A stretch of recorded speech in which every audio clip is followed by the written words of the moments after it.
Marhaba! Welcome sa kusina ni Tito A!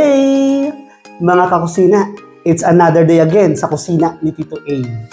For today's episode is a quick recipe that we're going to prepare. Sa mga taong busy, this recipe pwedeng-pwede para sa inyo. Sapagkat in less than 20 minutes, this recipe is over. This recipe is cooked. So, what we're waiting for? Let's start cooking! For today's episode, we have seafoods.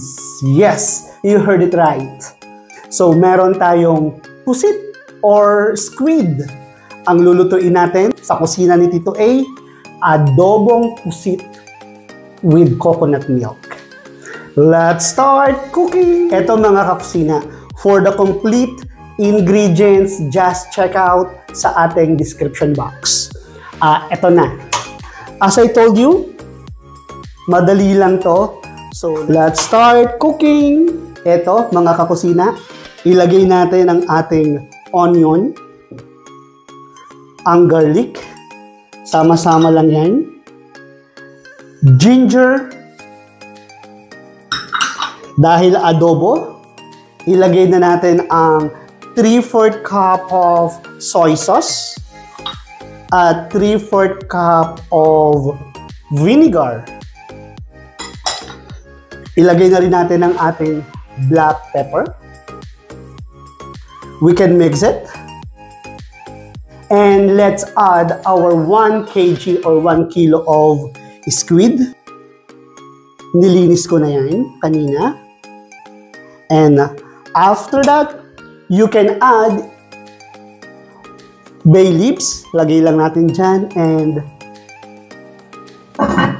cover it. That's it, kakusina.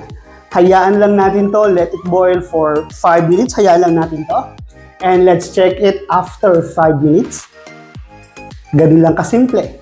Sabi nga, dahil madali lang ang recipe na to, everybody can cook this adobong pusit. Lalong-lalo na sa mga busy mom. Shout out sa mga busy mom there. 5 minutes is over. So, tingnan na natin ang ating pusit. In 3, 2, 1, jaran! Eto na. Ayan yon mga kakusina. Oh.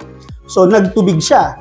Hindi tayo nagdagdag ng water, pero may water siya because of yung sa squid muna. Ngayon, hayaan natin pang maiga or matuyo ang ating adobo, and after that, we will add our coconut milk. Yan. Napansin nyo mga kakusina, previously, laging may gata ang niluluto ni Tito A. Siyempre, ang dish with coconut milk ay napaka-yummy, tastier kasi. Malinamnam, ika nga. Ayan. So, pwede nating haluin. Ayan. Jaamoy. May apoy pa ba?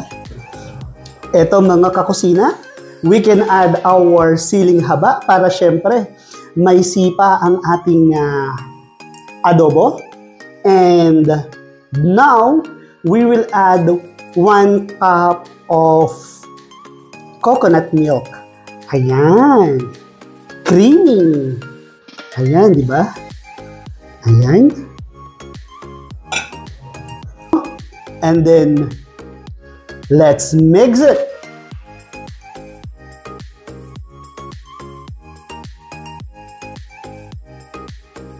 Let's simmer it.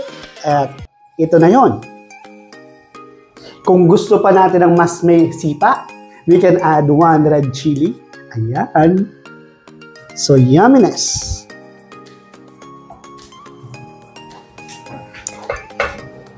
This is it mga kakusina. We are done. Adobong pusit sa gata. Yes! Another yumminess sa kusina ni Tito A. So, ayan. That's it! This is it! Pamihado. Mapapa-extra rice na naman tayo niyan. Amoy pa lang. Adobong adobo sa gata ang ating pusit or squid. Ayan, no? Kita nyo naman. So, let's switch it off. It's time to taste our adobong pusit sa gata. Extra rice pa, please. Eto mga kakusina.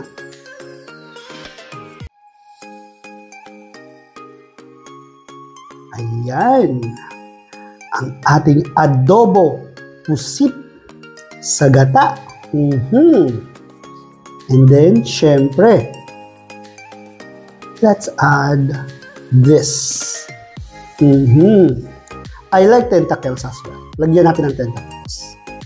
Yan. And the sabaw, the gata. Tikiman time, mga kakusina. It's time to taste adobong pusit sa gata. Naman, mga kakusina, ang ating adobong pusit. Ayan. Unang subo. Ayan.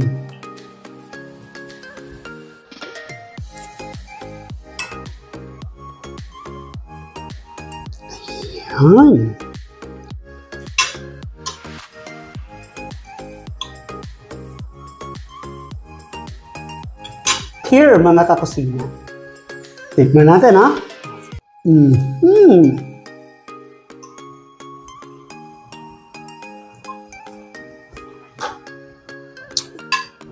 Lami, uy. Iba talaga mga kakusina kapag yung ating adobo, yung ating recipe, mayroong coconut milk.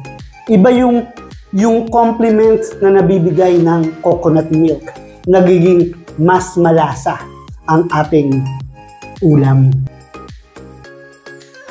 Mga kakusina, so another recipe. So ano pa iniintay nyo mga kakusina? Parinin na sa kusina ni Tito A. Muli, maraming salamat, masalama, paalam.